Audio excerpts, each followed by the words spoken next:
So good morning guys. I hope you guys be safe in your home, isn't it? So for this pandemic period, our classes will be going through online mode. So I hope you guys should be learn, okay? Clear? Clear. And I hope you guys be in a home and be safe, okay? And today we go for the sessions. And for last sessions we see about introductions to the kinematics, isn't it? Introductions to the kinematics. For the sessions, what are the topics we see that? We see the kinematics. Then we see about the rest and motion, then we see frame of reference, then we see point mass, the last we see the types of motion, isn't it? Isn't it? Guys, what is in the frame of kinematics? Kinematics is a branch of physics which deals with the study of motion. What is that? Kinematics is a branch of physics which deals with the study of motion of an object without considering the force. What is that? Without considering the force. Then we see the frame of reference, isn't it? And rest and motion. That's what is in the rest and motion based on observes. For example, I said when you guys are in the bus, when you guys are moving, okay, along with the fellow passengers, you guys in the state of rest. But when I am the observer standing outside and observing the bus means you guys are in the state of motion. So when you want to understand the concept of rest and motion means you got to know the frame of reference. Isn't it? So what is in the frame of reference? And the frame of reference means imagine a coordinates. Coordinates means x, y and z. What is that? X, y and z. Imagine a coordinates x, y and z. Then the position of a particle or the position of an object can be described by its or described by this coordinates means then it is called as a frame of reference. Okay? Clear? So guys, what is my frame of reference? Imagine the coordinates, then the position of a particle can be described by the coordinates means then it is called as a frame of reference. Okay? Clear? Then next we see the frame of reference, then we see the Cartesian coordinates. What is Cartesian coordinates? With respect to the time, the frame of reference can be described by the position of a particle in terms of coordinates x, y, z. For x means x-axis, y means y-axis, z means z-axis, then it is called as a Cartesian coordinate system. Then it is called as a Cartesian coordinate system. Then we see the right-hand Cartesian coordinates. Right-hand Cartesian coordinates means if it is drawn from a anti-clockwise direction. What is that? If x, y, z, they are described by a anti-clockwise direction means then it is called as a right-handed Cartesian coordinate system. Right-handed Cartesian coordinate system. Then what point we say that point mass. What is point mass? The point mass is nothing. The whole mass of object. What is that? The mass of object will be concentrated at a particular point. Then it is called as in point mass. It will be an idealized mass. It has no internal structure like a size and shape. What is that? It has no internal structure like a size and shape. Okay. Okay, then next what's the point? We see that here. What's the point? Come on. Types of motions. Isn't it? So types of motion means what are types of motions we got? We got 4 types of motions, isn't it? What are types we got? One is the linear motion. Then next one is the circular motion. Then next one is the rotational motion. And the last one is the vibrational motion, isn't it? Last one is the vibratory motion. So linear motion means if a particle will be moving on a straight line means then the motion is called as the linear motion. Circular motion means if a particles will be move around the circular path means then it is called as the circular motion. The rotational motion means the particle will be rotated about its axis, in which each portion of a particle moving in a circular path except the axis point. Okay, the last point, vibratory motions. A particle executes to and fro motions. What is that? A particle executes to and fro motion from the fixed point means then it is called as the vibratory motion. Then it is called as the vibratory motion. Clear? So these are the parts we see in the previous topic. Then today's sessions we are going to see about the motion dimension. Our motion 1, 2 and 3 dimension. Then we are going to see the elementary particle, elementary scale, elementary algebra like scalars and vectors.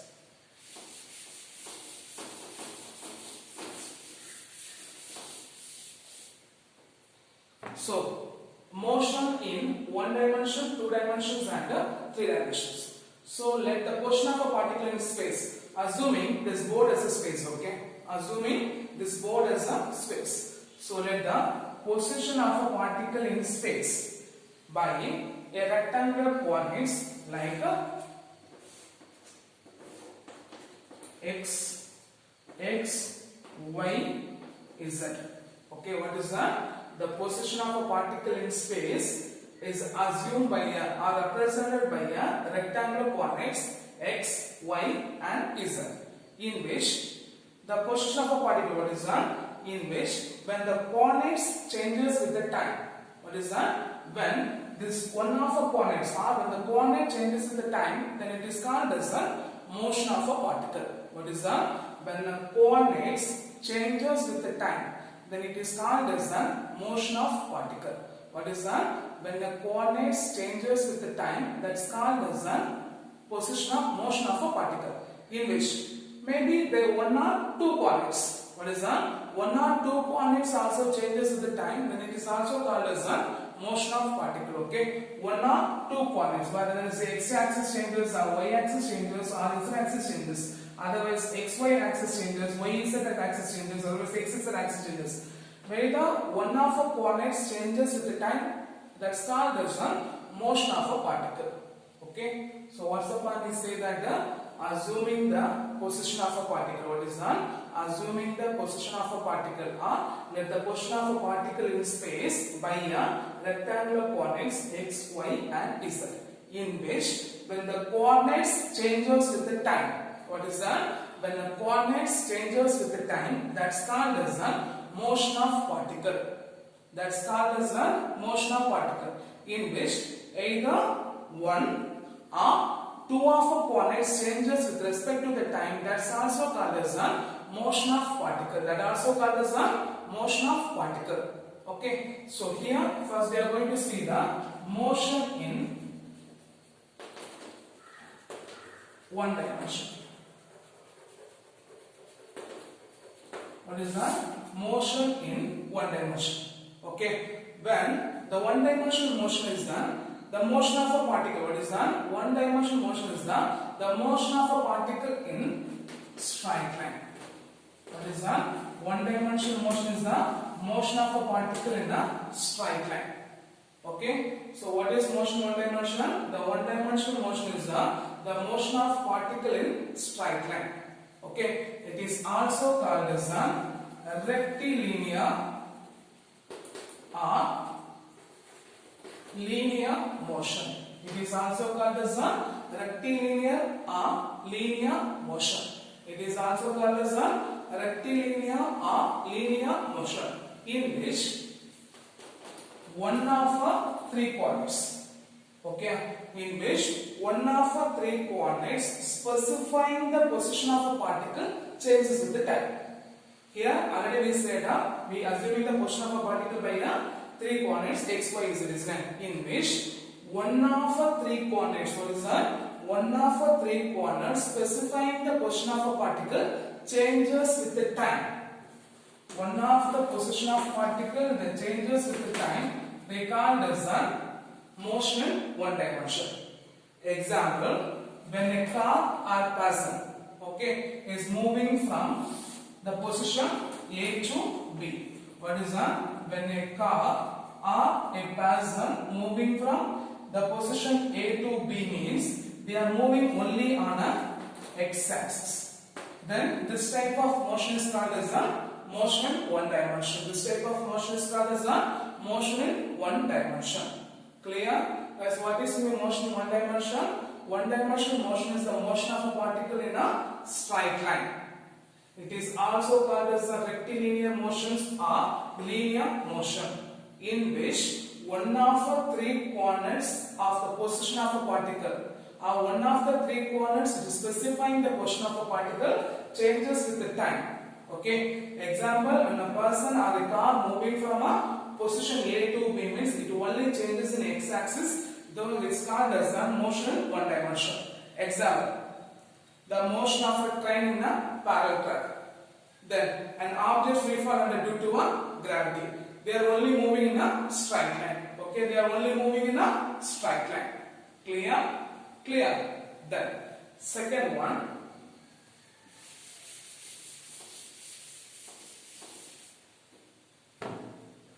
The motion in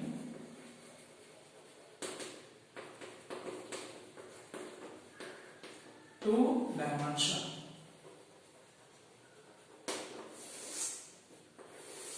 The second one, the motion in two dimension, in which if the particle moving along a curve path, what is that? If a particle moving along the curve path means, then it is called as a motion in two dimension. Okay, so guys, what is in the motion two dimension? If a particle moving along the curve path in a plane. Okay, if a particle is moving along the curve path in a plane, then it is called as a motion in two dimension. So guys, what is the motion in two dimension? If a particle moving along the path, what is that? If a particle is moving along a curve path in a straight line, a curve path in a plane, then it is called as a motion in two dimension, in which two of three coordinates specifying the position of a particle. What is that? Two of three coordinates specifying the position of a particle changes with the time. They call it as a motion in two dimension. They call it as a motion in two dimension. Examples. Okay, when a particle is moving on a y-z plane, because we know that, isn't it? So, if a particle is moving on a y-z plane means the x-axis does not change. The x-axis does not change. Then it is called as a motion in two dimension. So if a particle is moving along the y-z plane means, what is that? If a particle is moving along the y-z plane means the x-axis will be does not change. Okay, then the motion is called as a motion in two dimension. Example, the motion of coin in a carrom board. Okay, the next one, an insect will be crawled over the floor. What is that? The insect will be crawled over the floor. So these are the examples. What is that? These are the examples of a motion in two dimensions. Okay, clear? So guys, what is motion in two dimension? The motion of a particle in a curve path. What is that? The motion of a particle in a curve path in a plane means. What is that? The motion of particle in a curve path of a plane means that it is called as a motion in two dimension, in which 2 by 3 of a coordinates or 2 of 3 of a coordinates specifying the position of a particle changes with the time means that it is called as a motion in two dimension, in which consider the particle moving in a y-z plane means y-axis will be changed, x-axis will be changed, but the x-axis does not change. Then the motion is called as a motion in two dimension. Examples, the motion of a carrom coin in a carrom board, then an insect will be crawling over the floor on a road. Okay, then third one, the motion in two dimension.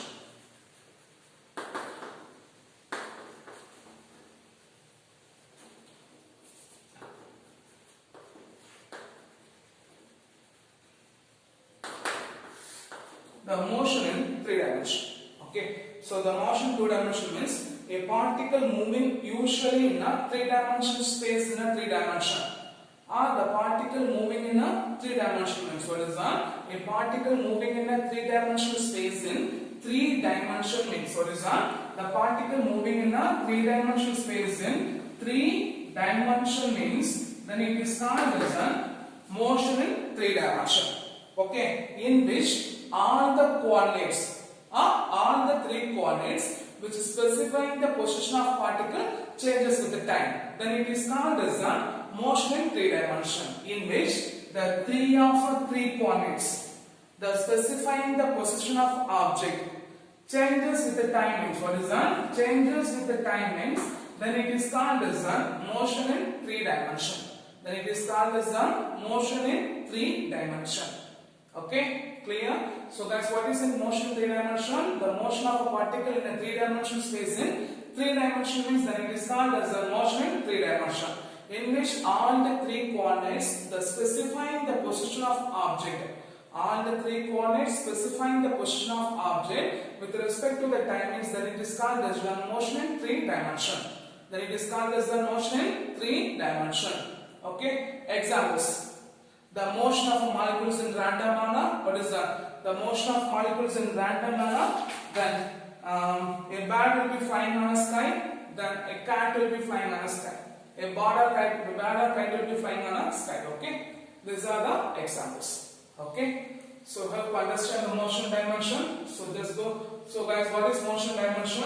Imagine the position of a particle in space by a rectangular coordinates x, y, and z. Okay, in which the coordinates which is specifying the position of object changes with the time means. If one of the coordinates that changes with respect to the time means, then it is called as a motion. It may not be 1 or 2 or 3, in which 1 or 2 of coordinates changes with respect to the time means, that is also called as a motion. So we are going to see the motion in 1 dimension, motion in 2 dimension, and motion in 3 dimension. So first one, motion in 1 dimension. If a particle moving in a straight line, 1 dimensional motion is the motion of an object in a straight line. It is also called as the rectilinear motions or linear motions, in which 1 of 3 coordinates changes with the time. What is that? The 1 of 3 coordinates changes with the time, so they call as the motion in 1 dimension. So examples, train will be moving on a parallel track. Then second one, an object will be free fall under due to gravity. Then second one, the motion in 2 dimensions. So if a particle moving along the curved path in a plane, then it is called as the motion in 2 dimension. That's called as the motion in 2 dimension. Okay, in which 2 of 3 coordinates will be changes with respect to time. What is that? The 2 of 3 coordinates. What is that? The 2 of 3 coordinates changes with the time. That's called as the motion in 2 dimension. Okay, in which when the particle will be moving along the plane, y is the plane in which y axis and z axis will be changed. The x axis will be does not change. That's called as the motion in 2 dimension. The last one, motion in 3 dimension. The motion of a particle in 3 dimension space is 3 dimension. The motion of a particle in 3 dimension means that's called as the motion in 3 dimension, in which the 3 of 3 coordinates specifying the position of a particle changes with the time. The 3 of 3 coordinates changes specifying the position of a particle changes with the time means that's called as the motion in 3 dimension. Examples, when we take a gas molecule in a chamber, they can be moving in the random directions. Then a bird will be flying over the sky. These are the examples in motion in 3 dimensions. Clear? Clear. The rest.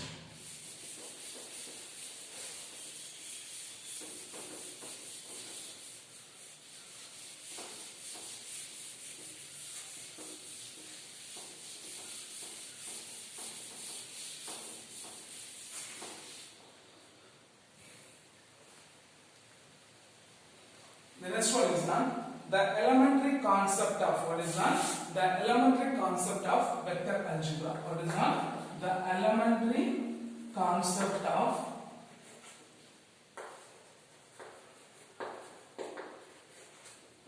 vector algebra.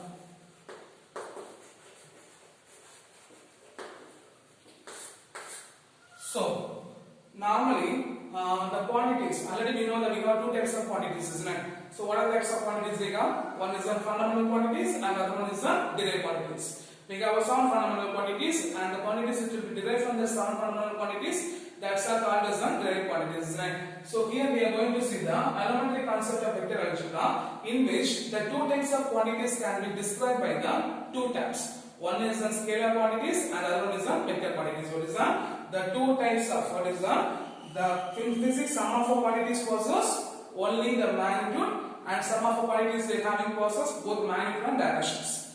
So to understand these quantities can be described by terms of its magnitude or terms of its magnitude and directions. So from this we have 2 types of quantities. One is a scalar, okay, the scalar, and other one is a vector. Okay, one is a scalar and other one is a vector. So what is meant by scalar means? It is a property described by its magnitude. What is that? It is a property described only by its magnitude. It is a property only described by its magnitude. What is that?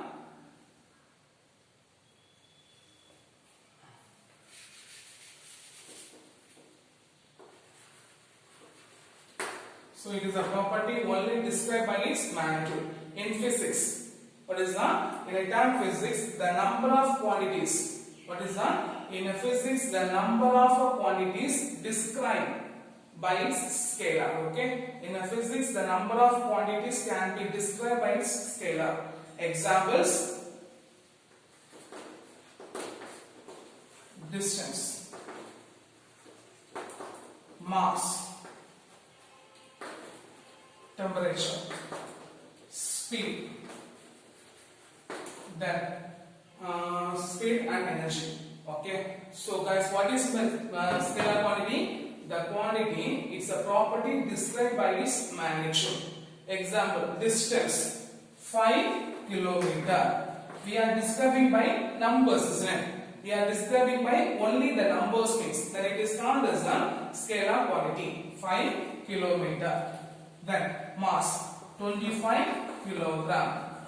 So the quantity will be described by the numbers means. In a physics, the numbers can be described by the quantity that's called as a scalar. Temperature 97.5 degrees Celsius or Fahrenheit. 97.5 degree Fahrenheit. Speed. What is speed? 100 kilometer per second. Okay. So the terms or the numbers which describe the quantity means that's called as a scalar. The numbers describe the quantities means then that is called as a scalars. The next one is a vector. So what is vector? It is described what is that? It is described by both, it's a quantity described by both magnitude and directions. It is a quantity, what is that? It is a quantity that described by what is that? It is a quantity that described by both magnitude and direction. What is that? It's a quantity that described by both magnitude and directions. Okay, it will be normally it will be represented by directed by a line. What is that? It will be not a vector is directed by a line segment. What is that? A vector is normally represented by a line segment. Okay, here the examples are force, velocity, displacement, then acceleration, linear acceleration. These are the examples of a vector quantity. These are the examples of a vector quantity. So what is vector quantity? It is a quantity that described by what is that? It is a quantity that described by its magnitude and directions. In a vector, they are represented by a line segment. They are represented by a line segment. Okay. So force, mass into accelerations, and force, velocity, acceleration, linear angular momentum. These are the examples of a vector quantity. Okay. The next one, magnitude of a vector.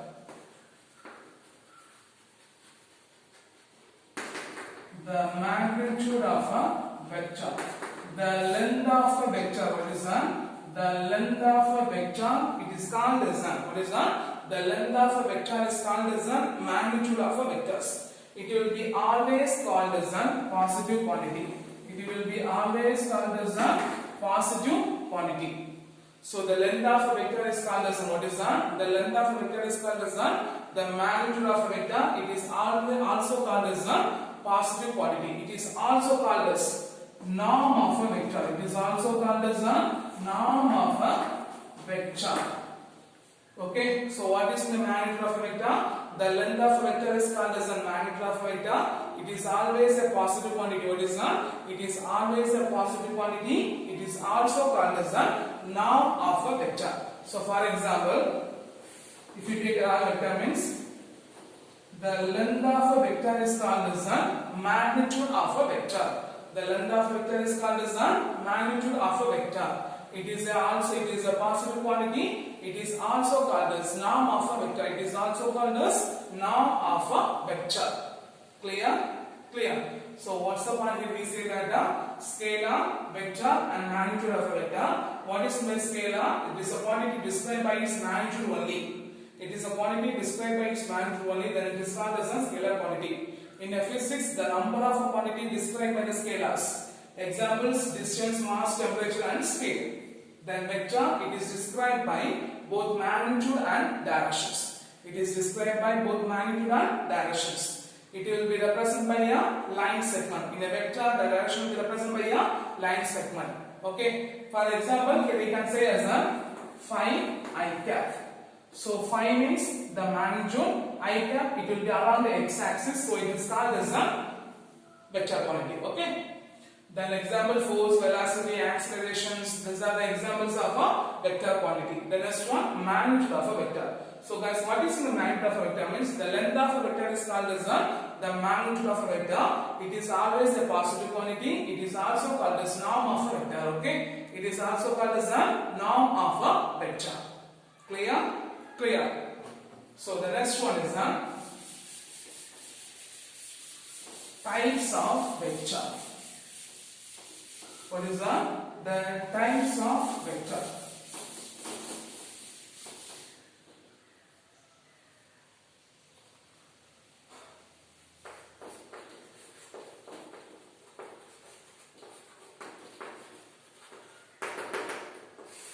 So we are going to see about the types of vectors.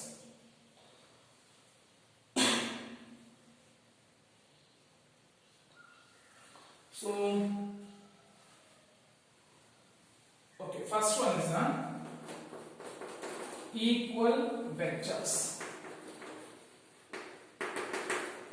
So, what is equal vectors means? There two vectors are said to be equal if they acting along, if they having a same magnitude and directions. So, the two vectors A and B are said to be equal vectors if they having a same magnitude and what is that? The same magnitude and direction means then it is called as equal vectors. So guys, what is the equal vectors? There will be two types of then we are going to see different types of vectors. The first one is an equal vectors.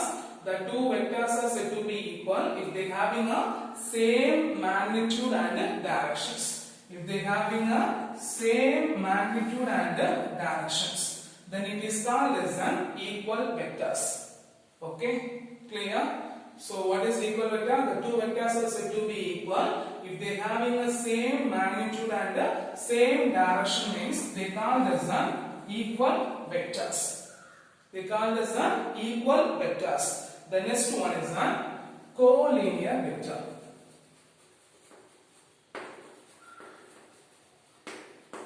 If the two vectors are said to be collinear, or the collinear vectors are they acting along the same line. They are acting along the same line. Okay, they will be acting along the same line. So the angle between the collinear vectors are 0 degree or 180 degree. The angle between the collinear vectors are 0 degree or 180 degree. There will be two types of collinear vector. One is a parallel vector and other one is an anti-parallel vectors.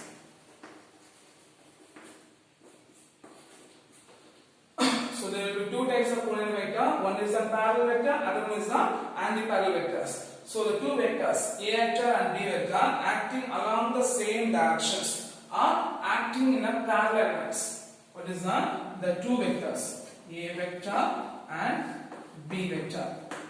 They will be acting along the same line or they will be acting on a parallel line, then it is called as a parallel vectors. So here the angle between the two vectors will be 0 degree. The angle between the two vectors will be 0 degree. Then anti-parallel vectors means the two vectors A vector and B vectors will said to be anti-parallel if they are acting along the opposite directions. If they are acting along the opposite directions. then it is called as an antiparallel vector. If it is called as an antiparallel vector, so the angle between the vectors will be what is that? The angle between the vector will be 180 degree. The angle between the vector will be 180 degree. So guys, what is my collinear vector? The two vectors are said to be collinear. The collinear vectors will be acting along the same line. The angle between the vectors will be 0 degree or 180 degree. So parallel vector means if they are acting on the same line, then it is said to be parallel vector. The angle between the vector will be 0 degree. Then antiparallel means the two vectors will be acting along the opposite directions. Then it is called as an antiparallel vectors. The angle will be 180 degree. Okay. The next one is an unit vector.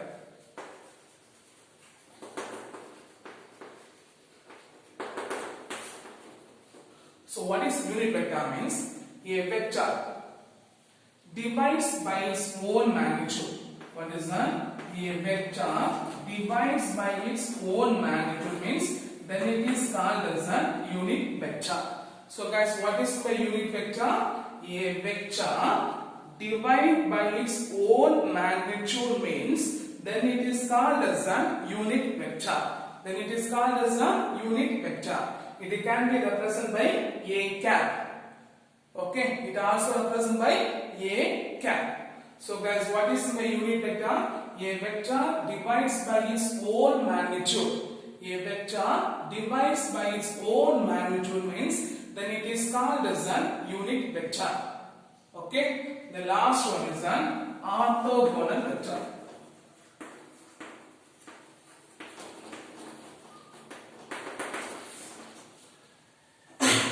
So we know the three axes, right? X, Y, Z.